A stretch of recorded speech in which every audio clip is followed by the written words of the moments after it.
Good evening. Thanks, everyone. It's a great honor to be here, standing in front of such an accomplished group. So, we talked a lot about the relationships today. And I'm choking up because it is a relationship made us, help us to be who we are and where we are. And I first must thank my grandparents and my parents who gave me curiosity and courage. I must thank my husband who has been with me since we were 15, who gave me a lot of love and support. And I must thank my ABC, American-born children, Amanda and Alexander, for keep teaching me English language and American culture. I always jokingly tell my friends, I learned American culture through Seinfeld. Seinfeld taught me everything about American culture. I don't know if it's good or bad, but that's it. Last but not least, I want to thank my friends, thank my colleagues, thank my managers, who really helped me to work and navigate in the corporate world. So with that, all the thanks, I want to tell everybody I'm accepting this award, not me as Cindy Yao. I'm accepting it as somebody, a representative for all the immigrants, Asian immigrants, who are working hard, who are creating great value in this country. So thank you. So yesterday, on my way back from China, Dr. Xin called and asked me to speak about my journey here in the United States. So I thought about it, and I summarized it in 4 themes. Number 1, hardworking. It's almost a stereotype to tell you Asian immigrants are hardworking people. But I want to press it a little bit more further to tell you how hardworking we are. I don't know if you realize, every time we speak as a bilingual, our brain is working very hard. We have to choose, do we speak the native language or do we speak a foreign language? It works so hard, the scientists think bilinguals, we aging slowly because of all the work inside our head. So as some of us will play chess, crosswords to slow the aging process. For me, I only need to speak English more. And if you see me talking a lot, I'm exercising my anti-aging muscles. So the moral of the story is not that I'm going to be young forever. The moral of the story is I want all of us to exercise a little bit of patience when we are listening to somebody who is learning a foreign language. I believe big humanity always starts with very small kindness.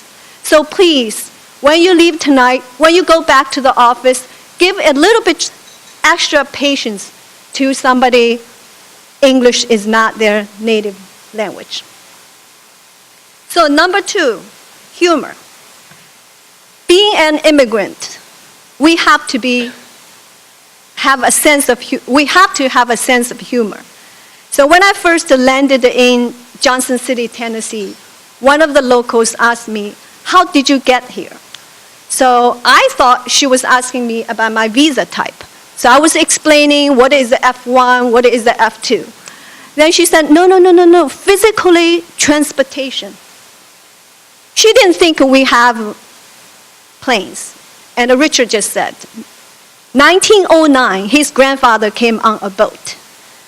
So I realized what she was asking. So I told her, yeah, I rented a boat and I rode 45 days, crossed the dark, deep sea, and got here. So we both laughed, and we since become friends. So here again, you have to have the humor and be tolerant. And she doesn't mean anything bad. She just wants to know how I got here. I'm sure she is not the only one who had that question. That's why we have a TV program called Fresh Off the Boat, right? So again, this is what I see. A lot of times people have bias. It's not because they're bad people. It's only because they do not have the knowledge. So let's be open, including whether you are a native-born American or you're an immigrant. Once we are open, everything will be fine. Number 3, resilience. We have to be resilient. And being an immigrant, you need to be even more resilient. In 1998, I applied a significant job at Kodak, but I was rejected.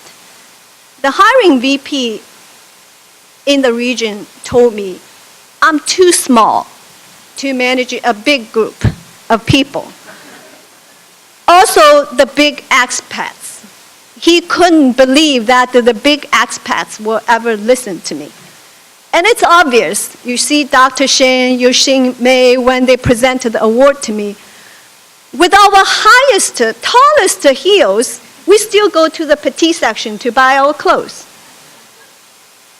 People didn't see, they see the obvious, we're little, but they did not see what's inside us, the passion, the determination, and our commitment.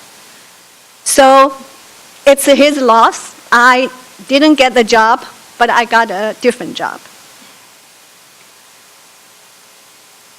For that particular purpose, I want all the Asian women to realize, we need to stand up. We need to making sure and believing ourselves, inside us, we have the material to be strong, to be successful, and to be flexible at the same time.